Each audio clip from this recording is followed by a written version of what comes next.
الرحمن الرحیم۔ ایک لمبا قصہ ہے۔ عن ابی ہریرہ رضی اللہ عنہ انہ سمع النبی صلی اللہ علیہ وسلم یقول ان ثلاثة من بنی اسرائیل ابرص واقرع واعمى اراد اللہ ان یبتلیہم فبعث الیہم ملکا۔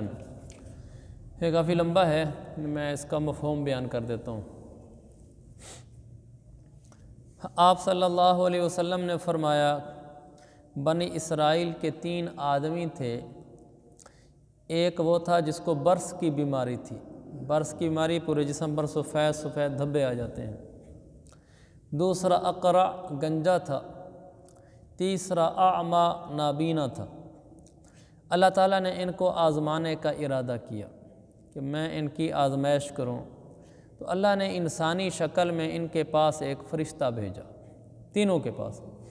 سب سے پہلے وہ برص والی بیماری کے پاس آیا، بیماری والے کے پاس آیا، تو اس سے پوچھا کہ کون سی چیز تجھے زیادہ پسند ہے، کیونکہ اس میں پورے جسم پر سفید سفید دھبے لگ جاتے ہیں تو بڑی بدصورت سی آدمی کی شکل بن جاتی ہے۔ اس نے پوچھا، اس فرشتے نے انسانی شکل میں آ کر، آپ کو کیا چیز زیادہ پسند ہے؟ کہنے لگا لون حسن جلد حسن، رنگ خوبصورت ہو جائے، جلد میری اچھی ہو جائے، بس یہی مجھے چاہیے، اور جو میرے اوپر تکلیف آئی ہوئی ہے یہ چلی جائے، لوگ مجھ سے گھن کھاتے ہیں، میرے قریب نہیں بیٹھتے۔ اس فرشتے نے اس کے جسم پر ہاتھ پھیرا تو اس کی ساری تکلیف جاتی رہی، رنگ بڑا صاف ستھرا ہو گیا۔ پھر اس نے پوچھا تجھے کون سا مال پسند ہے؟ اس ابرص آدمی نے جو ٹھیک ہو گیا اس نے کہا کہ مجھے اونٹ پسند ہے۔ اس نے دعا کی تو اس کو اللہ نے 10 اونٹنیاں دے دیں جو گابھن تھی۔ یہ جانے لگا تو اس ابرص نے کہا، اس نے جاتے ہوئے کہا کہ اللہ تمہارے لیے اس میں برکت بھی دے۔ فرشتے نے جاتے ہوئے کہا۔ اب اس کو خوبصورت جلد مل گئی، 10 گابھن اونٹنیاں مل گئی، اور اس کو دعا بھی مل گئی۔ وہ چلا گیا۔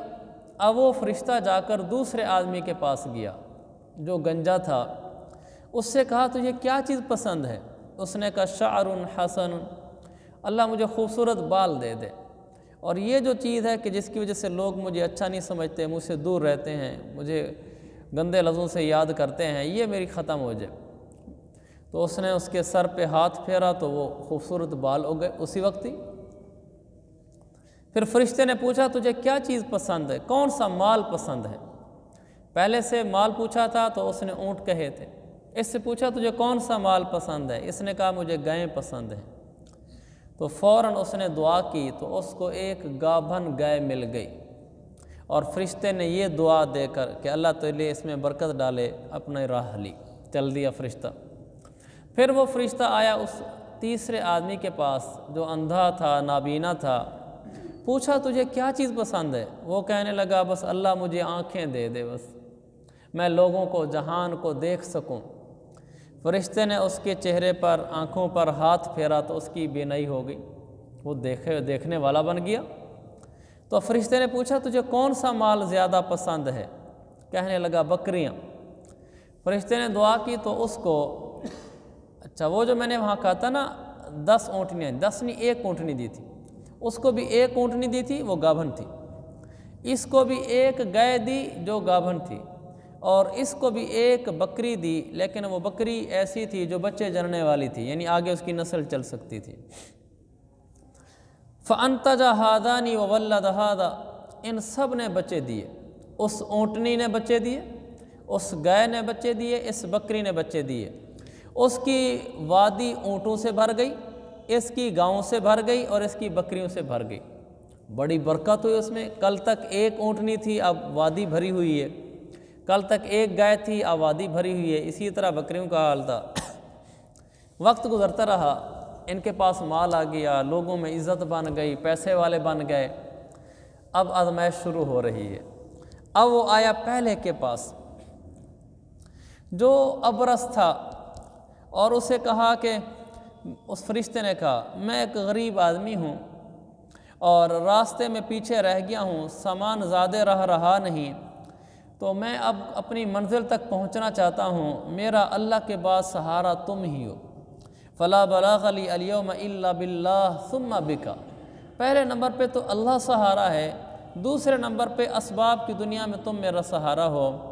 تو جس اللہ نے تمہیں اچھا رنگ دیا، خوبصورت جلد دی، مال دیا، مجھے ایک اونٹ دے دو میں تاکہ اپنی منزل پہ پہنچ سکوں۔ تو وہ کہنے لگا لگتا ایسے ہے کہ میں آپ کو جانتا ہوں، کیا تو پہلے تو اس نے انکار کر دیا، جس سے مانگا تھا اس نے کہا میرے پاس اور بڑے کام ہیں، میں آپ کو اونٹ نہیں دے سکتا۔ تو پھر فرشتے نے کہا کہ مجھے لگتا ہے کہ میں تجھے جانتا ہوں، کیا تو وہی نہیں ہے جو جس کو برس کی بیماری تھی، لوگ اسے گھن کھاتے تھے اور وہ غریب تھا؟ تو وہی نہیں ہے؟ اللہ نے تجھے اتنا اتنا دیا، تو وہی ہے یا کوئی اور ہے؟ کہنے لگا کون سا وہ ابرس؟ ورثت ھذا المال کابرا عن کابر، یہ تو مجھے جدی پشتی مال ملا ہے، یہ کون سا مال تو کہہ رہا ہے؟ جب مال آتا ہے نا تو آنکھیں بھی پتھرا جاتی ہیں، دماغ بھی کام کرنا چھوڑ جاتا ہے، پھر اکڑ آ جاتی ہے۔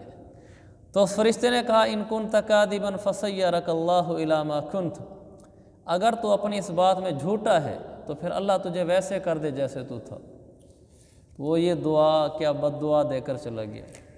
پھر وہ آیا گنجے کے پاس اور اسے بھی یہی باتیں کی، کہنے لگا میں ایک مسافر غریب آدمی ہوں، میں نے کہ منزل پہ پہنچنا ہے، میرے پاس اللہ کے بعد تمہارا سہارا تم ہی ہو، مجھے کچھ دے دو تاکہ میں منزل پہ پہنچ سکوں۔ اس نے کہا اور مجھے بڑے خرچے ہیں اور مجھے بڑے کام ہیں، میں نہیں دے سکتا۔ تو فرشتے نے اسے کہا مجھے لگتا ہے کہ میں تجھے جانتا ہوں، تو وہی نہیں ہے کہ تو گنجا تھا اور تیرے پاس کچھ نہیں تھا، غریب تھا، پھر تجھے اللہ نے گائے دی اور تو امیر ہو گیا؟ کہنے لگا کون سا؟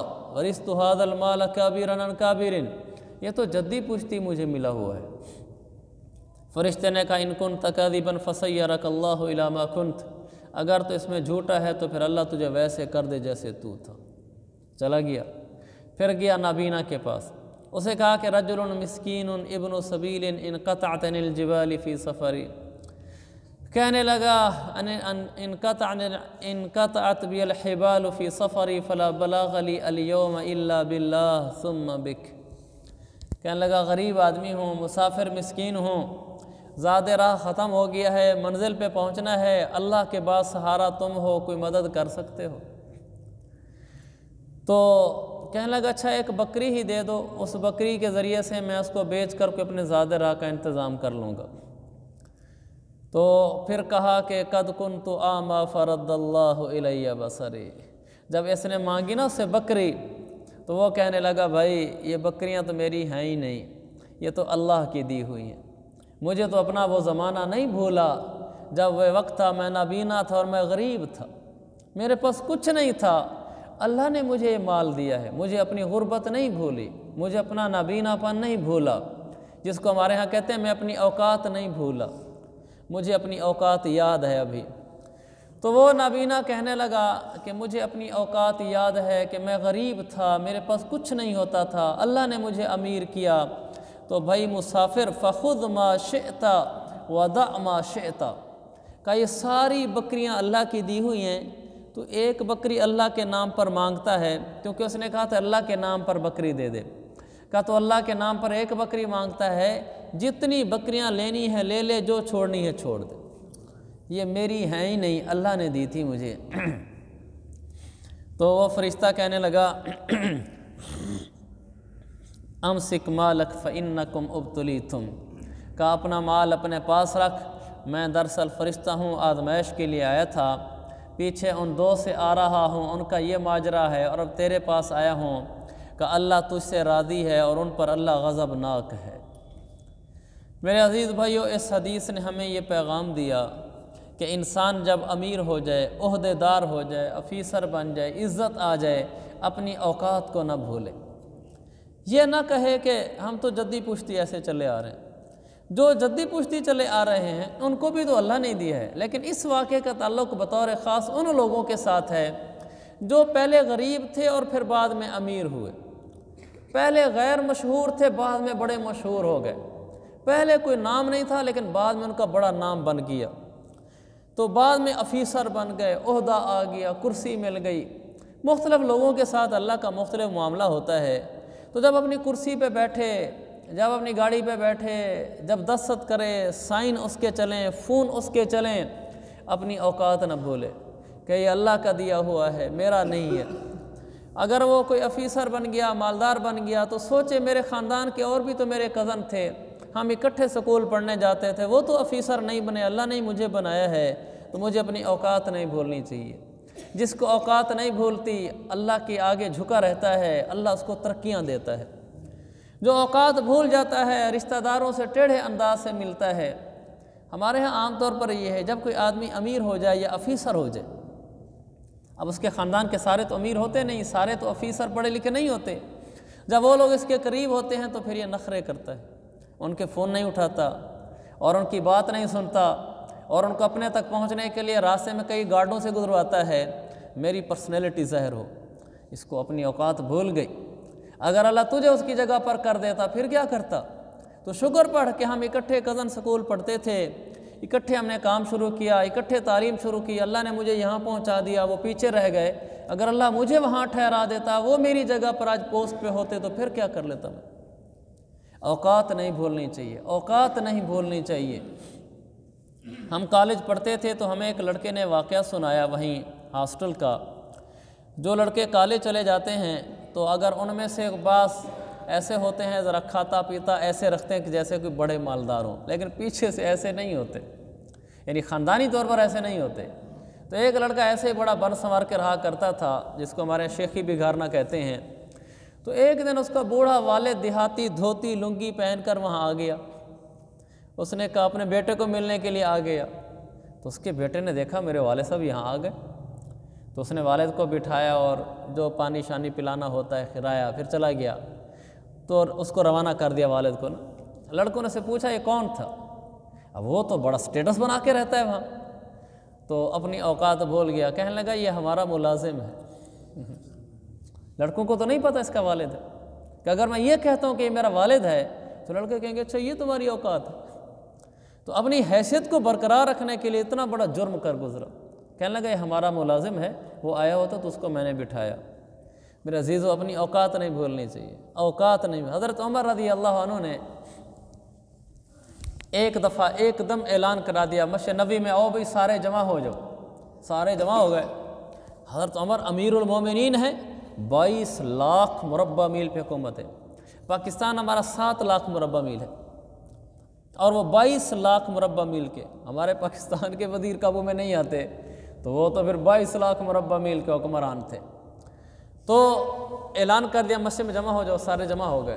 حضرت عمر آئے، منبر پہ چڑھے، لوگوں سے کہا کہ لوگوں، میں اپنی خالہ کی بکریاں چرایا کرتا تھا، اونٹ، میں اپنی خالہ کے اونٹ چرایا کرتا تھا، تو مجھے خالہ کہتی تھی کہ عمر تجھے اونٹ بھی چرانے نہیں آتے، تو مجھے ڈانٹ کر بھگا دیا کرتی تھی۔ یہ جملہ کہا، نیچے اتر کے چلے گئے کہ بس واپس چلے جاؤ، لوگوں کو کہا۔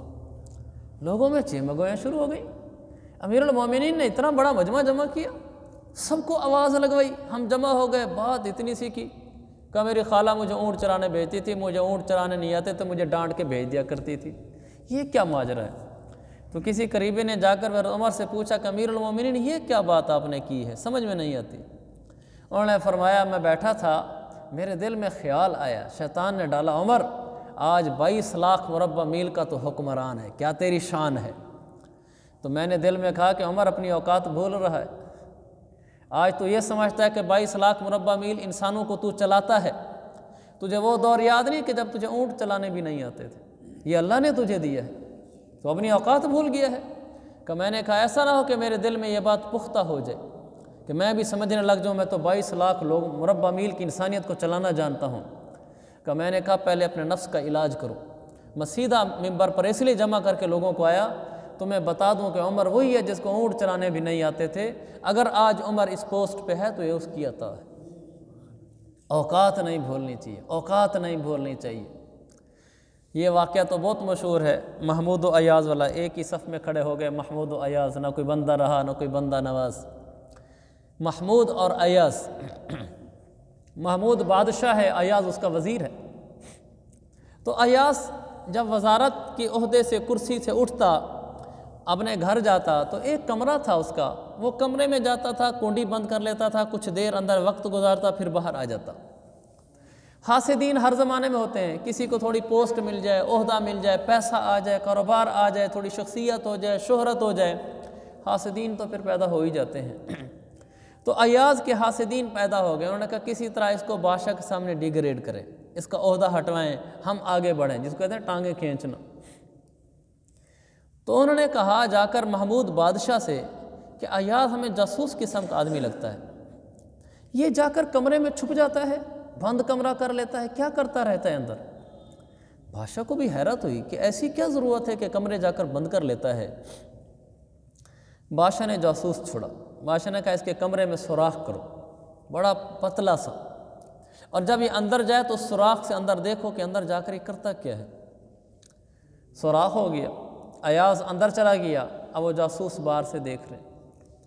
انہوں نے آ کر بتایا جی وہ کچھ نہیں کرتا، اندر جاتا ہے، ایک صندوق ہے، صندوق کھولتا ہے، اس میں کچھ کرتا رہتا ہے، کوئی کپڑے شپڑے نکالتا ہے اور کچھ نہیں کرتا۔ بادشاہ نے کہا کچھ نہ کچھ ہوگا، پھر دیکھو۔ بغور دیکھا گیا تو کچھ نہیں نکلا سوائے اسی بات کے۔ بادشاہ نے بلوا لیا ایاز کو کہ یہ کپڑوں کا کیا ماجرا ہے، اندر صندوق کا کیا ماجرا ہے، کیا صندوق ہے۔ اس نے کہا بادشاہ سلامت اگر جواب دینے سے معذور رکھیں تو احسان ہوگا۔ بادشاہ نے کہا نہیں، اس کی جواب دہی لازمی ہے۔ اس نے کہا میرا اور اللہ کا راز تھا، میں اس کو نہیں کھولنا چاہتا تھا، آپ کا حکم ہے تو مجھے کھولنا پڑے گا۔ کہا بادشاہ صاحب مجھے وہ دن یاد ہے جب ایاز آپ کا غلام تھا۔ ایاز ایک غریب آدمی تھا، اللہ نے ایاز کو عزت دی، آج ایاز عہدہ وزارت پر فیض ہے۔ تو مجھے بیٹھے بیٹھے کبھی خیال آتا ہے کہ کیا شان ہے تیری، تو بادشاہ کا مقرب اور وزیر ہے، تو جب یہ خیال آتا ہے تو میں اپنی اوقات بھول جاتا ہوں۔ تو بادشاہ صاحب جو میں غربت کے زمانے میں، غلامی کے زمانے میں جو سوٹ پہنا کرتا تھا وہ میرا باقی تھا، میں نے اس سوٹ کو محفوظ کر کے رکھا ہوا ہے، ڈیلی بیس پہ جاتا ہوں، کمرہ بند کر کے صندوق سے وہ سوٹ نکالتا ہوں اور اپنے وزارت عظمیٰ کا سوٹ اتارتا ہوں، اور وہ فقیروں اور غلاموں والا سوٹ پہن کر میں نے شیشہ لگا رکھا ہے، شیشے کے سامنے آ جاتا ہوں اور میں کہتا ہوں کہ ایاز تیری اوقات یہ تھی، تجھے اللہ نے یہاں بٹھایا ہے، ایاز اپنی اوقات نہ بھولنا، جو رب دینا جانتا ہے وہ لینا بھی جانتا ہے۔ کہ بس اپنی اوقات اپنے آپ کو یاد دلاتا ہوں، پھر وہ کپڑے اتار کے واپس کر دیتا ہوں، پھر شاہی لباس پہن کے آ جاتا ہوں۔ میں اسی لیے کونڈی لگا دیتا ہوں کہ یہ میرا اور اللہ کا معاملہ تھا، میں لوگوں پر اس کو ظاہر نہیں کرنا چاہتا تھا۔ میرے عزیز بھائیو، اللہ ہم میں سے کسی کو عہدہ، مال، عزت، شہرت کچھ دے دے، اوقات نہ بھولنا، رشتہ داروں کو نہ بھولنا۔ ہمارا کوئی رشتہ دار ہمارے پاس چل کر آ جائے جی سر آپ سے کام ہے، آپ فون کر دیں، سفارش کر دیں یا ہمیں پیسے دے دیں، ہم یہ نہ کہیں پیچھے پڑ گئے ہمارے، ہمیں کچھ مل گیا ہے تو یہ جان ہی نہیں چھوڑتے، میرا عزیز بھائی، اور رب ناراض ہو جائے گا۔ اللہ نے اس کو تیرے در پر چلایا ہے، تجھے تو اس کے در پہ نہیں چلایا۔ اگر وہ امیر ہوتا اور تو غریب ہوتا، اگر وہ مشہور ہوتا اور تو گمنام ہوتا، وہ معزز اور عہدے دار ہوتا اور تو عامی آدمی ہوتا، تو نہ چل کے جاتا اس کے دروازے پہ۔ شکر کر اللہ نے یوں کیا ہے کہ تجھے امیر کیا، تجھے مشہور کیا، تجھے عزت دی، تجھے عہدہ دیا، تیرے پاس تیرا رشتہ دار چل کر آئے تو تیری اور عزت ہے، کیوں اپنی اوقات کو بھولتا ہے؟ تو بھی تو اسی خاندان، اسی فرد کا ہے، اللہ تجھے بھی ویسے کر دیتا پھر کیا کرتا؟ تو آنے والے کو عزت دو، اس کی بات سنو، اس کا کام کر سکتے ہو تو کر دو، نہیں کر سکتے تو میٹھے انداز سے اسے معذرت کرو۔ یہ نہیں کہ پیچھے پڑ گئے ہو، کس کس کا کام کریں، سارے اٹھ کے چلے آتے ہیں، سارے میرے پیسے یہی میرے رشتہ دار کھا گئے، ہر جگہ انہوں نے مجھے پریشان کر رکھا ہے۔ میرے عزیزو، یہ بول اللہ کو ناپسند ہے، اللہ کو عاجزی پسند ہے، اللہ کو چھوٹا پن پسند ہے۔ آپ نہیں کر سکتے اس کا کام، اس کی ضرورت پوری نہیں کر سکتے، اما السائل فلا تنہر، آپ میٹھا بول تو بول سکتے، پیار سے تو معذرت کر سکتے ہیں کہ بھائی، چاچو، ماموں، فلاں دوست، معذرت۔ ایسا تو نہیں کہ اب آپ کے تیور بدل جائیں، اب آپ کے انداز بدل جائیں۔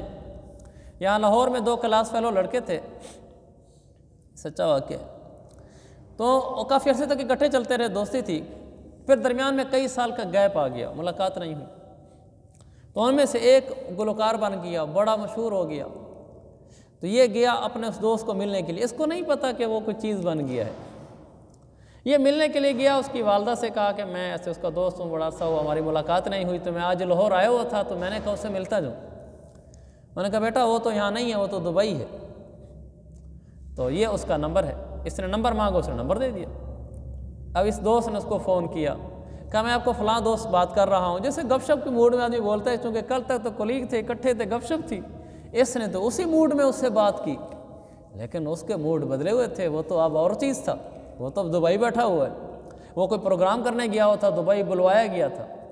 تو اس نے جب اسے زیادہ گپ شپ میں بات کرنے لگا، اس نے کہا بھائی اب میں وہ نہیں رہا، اب مجھ سے ٹائم لے کر بات کرنا، میں بھی مصروف ہوں، مجھ سے پہلے ٹائم لینا پھر مجھ سے بات کرنا، اب میں وہ نہیں رہا۔ تو یہ بڑا برا جملہ ہے۔ اس سے پیار محبت سے کہہ دیتا کہ بھائی اگر آپ اجازت دیں، میں تھوڑا سا مصروف ہوں، بس ابھی فری ہو کے میں خود آپ کو کال کرتا ہوں، کیا حرج ہے خود کال کر لیتا۔ یہ بات میں نے مولانا طارق میر صاحب میں دیکھی، اور سے وہ اپنے غریب ساتھیوں کو، پرانے زمانے کے ساتھیوں کو نہیں چھوڑتے۔ ایک دفعہ مولانا کے ساتھ فیصل آباد میں تھے، تو مولانا نے ڈرائیور کو کہا کہ گاڑی نکالو، گاڑی نکال کر گئے، تو پھر ہم ایک جگہ پہنچے، اسی فیصل آباد میں ہی، پوچھتے وہاں گئے، بڑا چھوٹا سا گھر، اور وہاں مولانا گاڑی سے نیچے اترے اور ان سے سلام کی، وہ باہر ہے دروازے پر، اور مجھے اور ڈرائیور کو نیچے کمرے میں بٹھایا ہمیں، اور مولانا خود اوپر چلے گئے۔ اوپر ایک کمرہ بنا ہوا تھا، بڑا چھوٹا سا گھر، اتنی چھوٹی سی تنگ سیڑھیاں کہ ایک آدمی چل سکتا ہے، دوسرا چل بھی نہیں سکتا ساتھ ہی۔ تھوڑی دیر میں مولانا نیچے آئے، تو انہوں نے ہماری کوئی خاطر خواہ سیوا بھی نہیں کی، تو ورنہ مولانا سے جب بھی جاتے تھے تو بڑی حساب کتاب نظام ہوتے تھے۔ مولانا جب باہر ہے تو ہم گاڑی میں دوبارہ بیٹھے، تو مولانا نے فرمایا یہ وہ آدمی ہے، ہماری ایک دفعہ تشکیل ہوئی تھی یہاں، یہ ربوہ کے علاقہ کیا ہے، چنیوٹ کا، ہماری تشکیل ہوئی تھی تو جماعت میں، جب میں سال میں چل رہا تھا کہ اس وقت میری کوئی مشہوری نہیں تھی، تو میری وہ تشکیل ہوئی تھی، یہ وہاں مستری ہوتا تھا، ہم وہاں 1 مہینہ رہے تو ہماری اس سے دوستی ہو گئی، یہ بعد میں بھی مجھے ملتا جلتا رہتا تھا، تو ہمارا کافی آپس میں پیار محبت دعا سلام رہی، کہ پھر بعد میں ہمارا کوئی رابطہ نہیں رہا، میں ایک عرصے تک اس کی معلومات لیتا رہا، فلاں نامی آدمی وہاں چنیوٹ میں مستری ہوتا تھا، وہ کہاں ہے؟ کہ مجھے مدتوں بعد اس کا پتہ ملا کہ وہ تو فیصل آباد ہوتا ہے، اور وہ فوت ہو گیا اور اس کے بیٹے ہیں اب۔ کہا میں نے ڈھونڈ ڈھانڈ کے ان کا پتہ کیا ہے، میں اب ان کے بیٹوں کو ملنے کے لیے آیا تھا کہ ان کے باپ سے ہمارے بڑے اچھے تعلق تھے۔ تو میرے عزیز بھائیو، یہ ہے وہ چیز، سابقہ تعلقات کو باقی رکھنا، یہ نہیں کہ اب میرے سے ٹائم لے کر ملنا۔ مولانا باہر نکلے گھر سے باہر گاڑی کے پاس، تو ایک لڑکا کھڑا تھا، وہ روزانہ ہی آتا تھا، کھڑا رہتا تھا، تو مولانا اس کو بلوایا، وہ قریب آیا، تو جب قریب آیا تو مولانا سے پوچھا بھائی آپ کون ہیں، کہاں سے آتے ہیں؟ اس نے کہا جی میں مظفر گڑھ کا ہوں، یہاں فیصل آباد میں ایک ہوٹل پہ میں برتن دھوتا ہوں، تو مجھے آپ سے محبت ہے، میں صرف آپ کی زیارت کرنے آتا ہوں، اس لیے دور دور کھڑا رہتا ہوں، پھر چلا جاتا ہوں۔ مرشد صاحب میری آنکھوں دیکھی باتیں ہیں۔ تو مولانا نے اس کو کہا میرا نمبر لے لو۔ مولانا نے کہا تم میرا نمبر لے لو، برتن دھونے والے سے کہا میرا نمبر لے لو بیٹا، تم دور آ کے ہر روز کھڑے رہتے ہو، جب آنا ہو تو پہلے کال کر کے مجھے پوچھ لیا کرو، اور میں ہوں گا تو آ کر سیدھے مجھے مل لیا کرو، اور اس کو نمبر دیا روانہ کر دیا۔ ہمارے ہاں کیا ہے، وہ ویڈیو کلپ وائرل ہوا پڑا ہے، مولانا ایسے ہاتھ کرتے ہیں، ایسے جو میں نے نہیں ملنا، یہ حقائق کے خلاف ہے، حقائق کے خلاف ہے۔ میں نے کبھی مولانا کی حمایت میں ایسے نہیں بولا، لیکن مولسا بھی حقائق ہیں، ہمیں ایسے نہیں کسی کے پیچھے پڑ جانا چاہیے۔ ان کے معاملے اللہ کے ساتھ کیا ہمیں پتہ نہیں ہوتا، ہم اوپر سے جو میڈیا اچھال دیتا ہے ہم اسی کے پیچھے پڑ جاتے ہیں، اور کسی کی ذات کو ایسا مجروح کر دیتے ہیں کہ اللہ کے ہاں اس کا کیا مقام ہے ہمارے علم میں بھی نہیں ہوتا۔ اس طرح کے کئی واقعات ہیں جو میں سنانا چاہوں تو سنا سکتا ہوں۔ تو ضمناً بات آ گئی تھی، مجھے موقع کی بات لگی کہ جو لوگ اللہ والے ہوتے ہیں نا، وہ اپنی اوقات نہیں بھولا کرتے، مولانا فرمایا، آج ٹاپک چھیڑی پڑا ہے تو میں عرض کر دیتا ہوں۔ مولانا فرمایا کہ جب میرے قریب مجمع ہوتا ہے اور میں چل رہا ہوتا ہوں، میرے دائیں میں پروٹوکول ہوتا ہے، فرمایا کہ میں نظر نیچے زمین پہ رکھتا ہوں اور میں یہ دیکھتا رہتا ہوں کہ طارق تیری زمین یہ ہے جس کے اندر تو نے جانا ہے، اپنی اوقات کو نہ بھول۔ کہ جتنی دیر میرے ساتھ پروٹوکول رہتا ہے، میں اپنے دماغ میں یہ تصور لاتا رہتا ہوں کہ تیری منزل یہ ہے، بس اس سے اوپر تو کچھ بھی نہیں۔ ہم ان لوگوں کے بارے میں ایسی باتیں کر دیتے ہیں جیسے اس سے بگڑا ہو انسان ہی کوئی نہیں۔ خیر یہ ایک علیحدہ چیز ہے، ایک تو اللہ والوں کے بارے میں ایسے باتیں نہیں کرنی چاہیے، دوسرا اللہ تعالیٰ اگر کسی کو کوئی چیز دے دے تو اوقات نہیں بھولنی چاہیے۔ مولانا کا گورنمنٹ سینٹرل کالج لاہور کا جو جہاں سے مولانا پڑھے وہاں کا کلاس فیلو تھا۔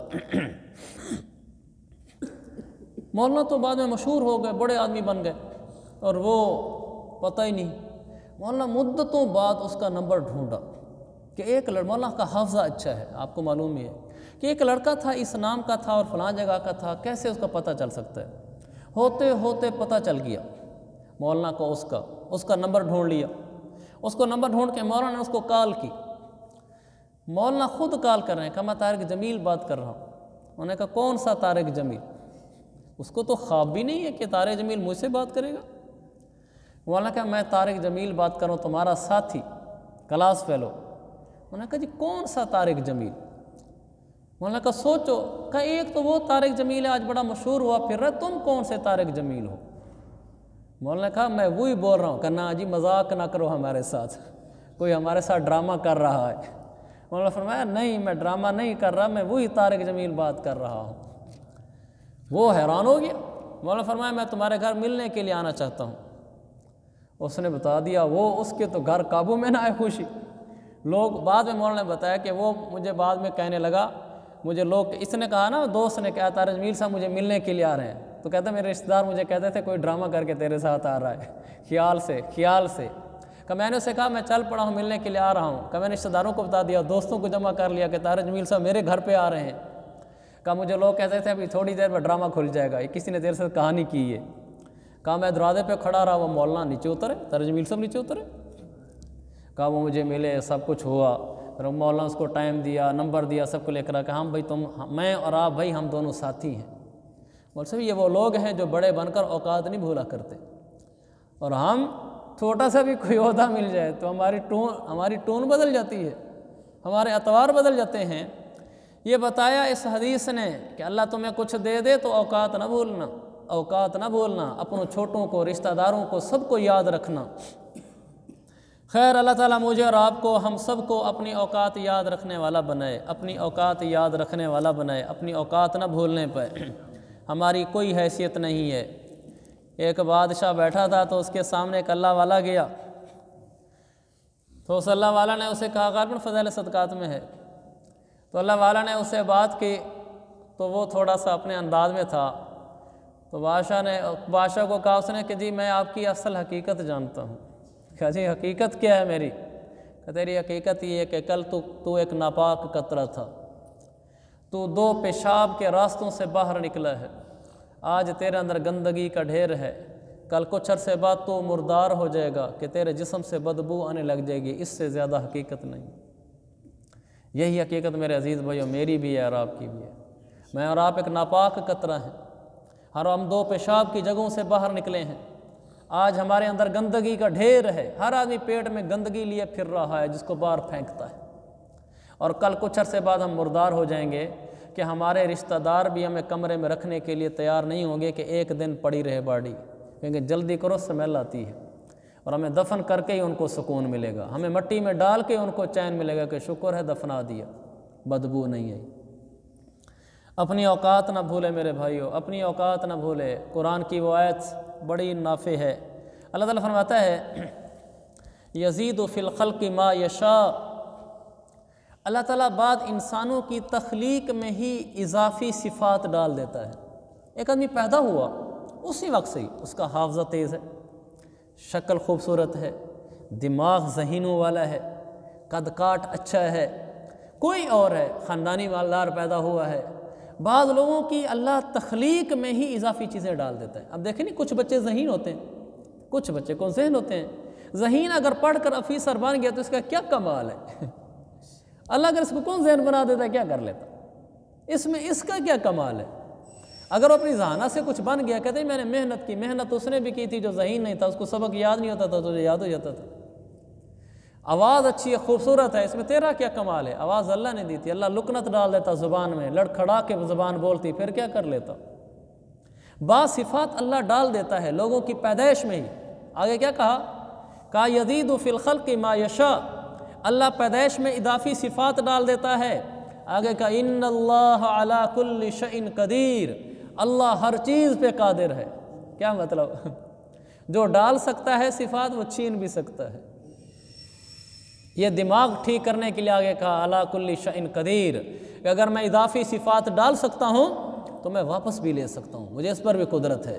اللہ کو نہیں بھولنا چاہیے، اللہ کو نہیں بھولنا چاہیے، اس کے آگے جھکے رہنا چاہیے کہ یا اللہ میں کل تک کچھ نہیں تھا، آج تو نے دیا ہے۔